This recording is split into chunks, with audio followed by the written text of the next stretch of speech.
Mesdames, mesdemoiselles et messieurs, encore une fois, bonjour. Merci d'être là à l'émission Paul Théa Show.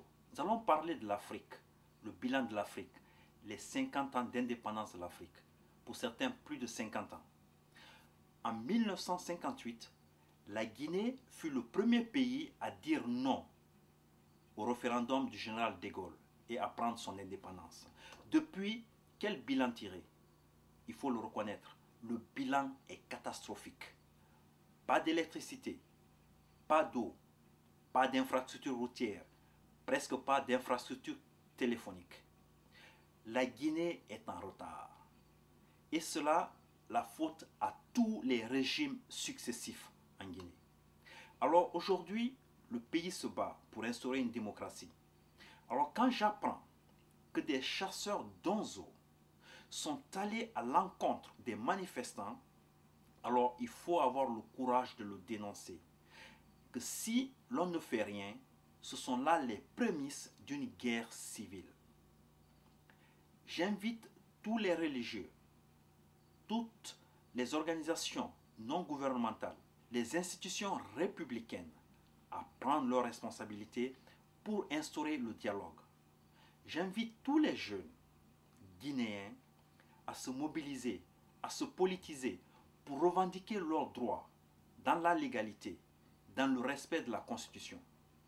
En Guinée, il y a des fonctionnaires qui travaillent depuis les années 60, qui sont toujours là, qui ne vont pas à la retraite. Des jeunes qui finissent l'université guinéenne depuis des années et qui sont là sans travail. C'est une génération sacrifiée. Je pense qu'il est temps de prendre conscience. Alors je dis avec tous ces événements, moi je le dis depuis, par la radio, par la télé ou par écrit, je condamne et je condamnerai toujours toute forme de violence en Guinée, quelle qu'en soit la provenance. Et il est temps que les Guinéens se réveillent. Parce que nous allons tout droit, le pays s'enfonce. Il faut que la jeunesse guinéenne prenne conscience et fasse quelque chose. Ce qui se passe actuellement en Guinée est très dangereux. Le bilan des 50 années d'indépendance n'est pas négatif pour tous les pays.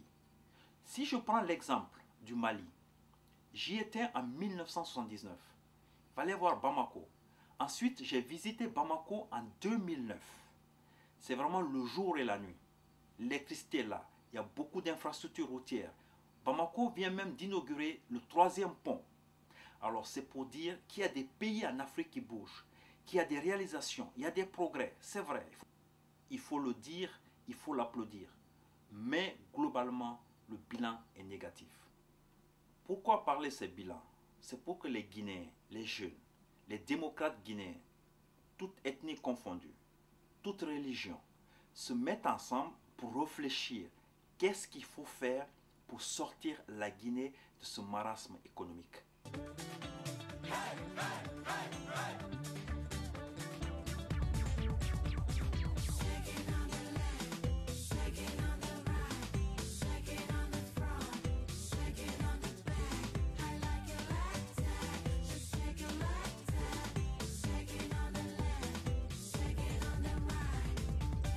Quand il fait chaud et que le soleil est au